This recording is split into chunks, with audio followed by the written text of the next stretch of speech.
उदाहरणं दिली की आपण ही जी ग्रीस किंवा इकडली सर्व जी दिली उदाहरणं, पण आपण म्हणतो की आपल्या वेदात आणि याच्यात बहुतेक गोष्टी सर्व आलेल्या आहेत, वेगवेगळ्या प्रकारे सांगितल्या गेलेल्या आहेत. ते वेद केव्हा आले असतील आणि ही जी प्रगती झाली किती इसवी सनापूर्वी 18 लाख वर्षापासूनची जी पूर्ण सांगितली, तर त्याचा कसा संबंध जोडता येईल की वेदांचा आपण म्हणतो त्यात आहे ते खरं कितपत आहे किंवा त्याची आपल्या इथे अशा प्रकारे काही प्रगती झाली नाही का? बर, आता एक फ्रेंच हिस्टोरियन होता आणि त्याने इंडस सिव्हिलायझेशन आणि साऊथ ईस्ट एशियामधला इतिहास बघायचा प्रयत्न केला आणि त्याने म्हटलं की तो इतिहास समजणं कठीण का जातं.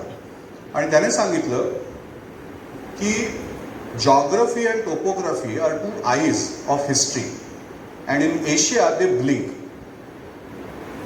कारण आपल्याकडे बऱ्याच वेळेला समाजाबद्दलच्या प्रस्थापित परिस्थितीबद्दलचं लिखाण हे तेवढं झालेलं नाही आहे. आपल्याकडे बऱ्याच वेळेला जेव्हा सिंधू नदीच्या ह्या बाजूला हिमालयाच्या खालचं जे माहिती आहे ते चायनीज लोकांच्या लिखाणातनं, प्रवास वर्णनातनं आपल्याला समजू शकतं. बखर वगैरे अगदी नंतर आले. त्याच्यामुळे इतिहासामध्ये ह्या सगळ्या गोष्टींची नोंद करणं हे थोडंसं कठीण आहे.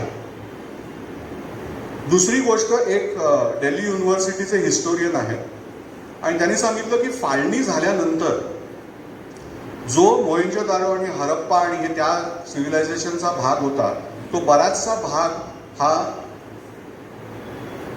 पाकिस्तानमध्ये गेला. आणि पाकिस्तानमध्ये ज्या पद्धतीने आर्किओलॉजिकल सर्व्हे व्हायची गरज होती ती दुर्दैवाने झाली नाही. म्हणजे ह्याचा अर्थ भारतामध्ये खूप चांगली झाली असं नाही, त्याच्यावरती पण टीका आहे. लगेच पाकिस्तानची वाईट झाल्यानंतर आपल्याला बरं वाटतं का बऱ्याच जणांना आजकाल. त्यामुळे तिकडे झाली नाही. भारतामध्ये सुद्धा ती तेवढ्या चांगल्या प्रकारे झाली नाही. बऱ्याच गोष्टींमध्ये चुका झाल्या. पण त्याच्यामुळे आपल्याला ते बरेच डॉट्स जे आहेत ना ते जॉईन करता आले नाहीत. पण तरी देखील साधारणपणे वेदांचा काळ जो आहे तो साधारण 1500 वर्ष इसवी सनापूर्वीचा असा समजला जातो. आणि पुराण कथा ज्या आहेत त्या इसवी सनानंतर 300 ते 700 वर्षांपर्यंतच्या वेळामध्ये केल्या असतील. उपनिषदांची बांधणी जी आहे ती देखील त्याच वेळेला केली असेल असं काही जर्मन इतिहासकारांचं म्हणणं आहे. आता वेदांमध्ये जी काही माहिती आहे ती माहिती, मी वेद वाचलेले नाही, पण वेदांवरती झालेलं लिखाण मी वाचलेलं आहे. कारण ती भाषा मला समजत नाही. माझं म्हणजे ते संस्कृत जे आहे ते मला समजत नाही, त्यामुळे वेद दुर्दैवाने मी वाचलेले नाही. पण त्याच्याबद्दल जे लिखाण झालेलं आहे त्याच्यामध्ये देवाचा कुठेही उल्लेख नाही. म्हणजे आपल्याला जे आज देव दिसतात, आठवतात, माहिती आहे ते सगळे हे उपनिषदांनंतर पुराणाच्या काळांमध्ये तयार झालेले आहे. आणि त्याच्यानंतर थोड्या वर्षांनी जेव्हा बौद्ध धर्म सुरू झाला तेव्हा जातक कथा सुरू झाल्या. आणि बौद्ध धर्मामधलं लिखाण जे आहे त्याच्यामध्ये असं जाणवतं की हिंदू धर्मामध्ये जे काही प्रतीकांचा वापर हा समाज प्रबोधनासाठी सुरू झाला आणि त्याच्यामध्ये जो काही वेगळेपणा यायला लागला तो वेगळेपणा हिंदू धर्मातल्या लोकांना आवडेनासा झाला. आणि म्हणून त्यांना अशी एक पद्धत जी रॅशनल आहे अशी पाहिजे होती. आणि म्हणून बौद्ध धर्मामध्ये ज्या काही हिंदू धर्मातल्या पुराण कथा समजल्या जातात त्याच्यामध्ये कुठेही देवादिकांचं चित्र आपल्याला दिसत नाही. माणसं एकमेकांशी बोलता आहेत, मग त्याच्यातला एक व्यापारी आहे, दुसरा कोणतरी हे आहे आणि मग तो एकमेकांच्या वरती कुरघोडी करायचा प्रयत्न करतो आहे. अशा पद्धतीचं गोष्टीचं निरूपण जे आहे ते त्याच्यामध्ये आपल्याला दिसतं. म्हणजे कुठेतरी देवत्व आणि दिव्य ह्याच्या विरोधात काही मंडळी हिंदू धर्मामध्येच सुरू झाली.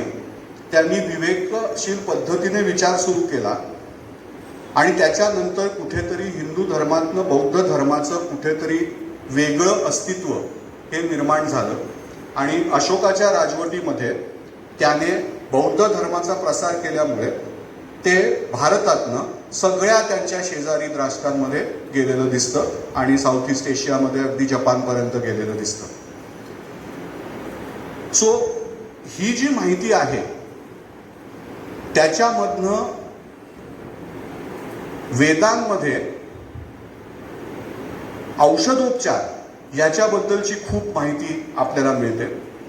योगविद्येवरती बरीच माहिती मिळते.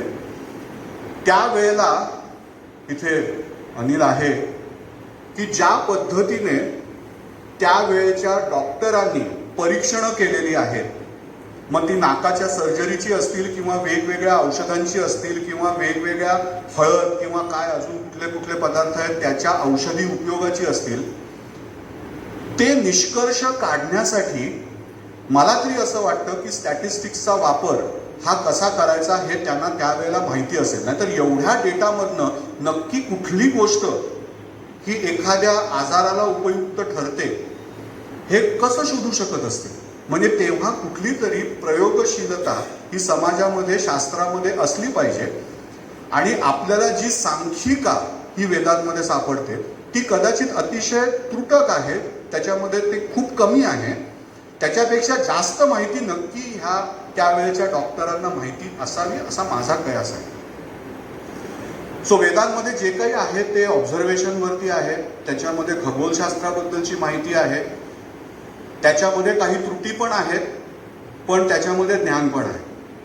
सो कुठलीही गोष्ट 100% वाईट किंवा 100% चांगली असू शकत नाही, पण ती चांगली मानायची तर त्याच्यात 100% चांगली मानणं जितकं चुकीचं आहे तेवढंच 100% वाईट म्हणणं हे सुद्धा चुकीचं आहे. त्यामुळे कुठेतरी सत्य जे आहे ते कुठेतरी मध्ये असतं. आणि जसं रवींद्रनाथ टागोरांनी त्यांच्या क्रिएटिव्ह एसेसमध्ये लिहिलेलं आहे की माणसाचा धर्म काय असला पाहिजे, माणसाने कसं वागलं पाहिजे, तर त्याच्यामध्ये म्हणतात ते की सच्चिदानंद हा शब्द तुम्ही ऐकला असेल. सत म्हणजे खरं, सत्य. सत्य शोधत असताना मनाचा वापर हा विवेकशील पद्धतीने करून ते शोधण्याचा प्रयत्न जो आहे तो आनंददायी वाटला पाहिजे. सच्चित आनंद. आणि म्हणून मला असं वाटतं की आपण सगळ्यांनी तो प्रयत्न जो आहे तो खुल्या दिलाने केला पाहिजे आणि समाजामध्ये ही संधी जी आहे ही आपल्या सगळ्यांना दिली पाहिजे. आणि मग प्रत्येक गोष्टीला प्रश्न विचारला पाहिजे. प्रश्न न विचारता एखादी गोष्ट करत राहणं हे आपल्या विवेकशील विचार वृत्तीला मानवतं का, हा प्रत्येकाने प्रश्न स्वतःला विचारला पाहिजे. जर तो मानवत असेल तर मग ती त्याची पाठराखण करावी, पण जर तो मानत नसेल तर दुसऱ्या माणसाला तो का मानवत नाहीये हे समजून घेण्याची शिस्त आपल्या मनाला असली पाहिजे. तर तो खरा धर्म. माझंच म्हणणं खरं करणं हा धर्म नाही. त्यामुळे दुसऱ्याचं म्हणणं काय आहे हे समजून घेणं हे जोपर्यंत जमत नाही तोपर्यंत तो व्यक्ती धार्मिक असूच शकत नाही. कारण धर्मामध्ये समूह नीती आहे, एकाधिकार नाहीये. एकाधिकार ते त्याचं बाह्य स्वरूप आहे, ताकद दाखवणं आहे. त्यामुळे तो कधीच धर्म होऊ शकत नाही असं माझं म्हणणं आहे.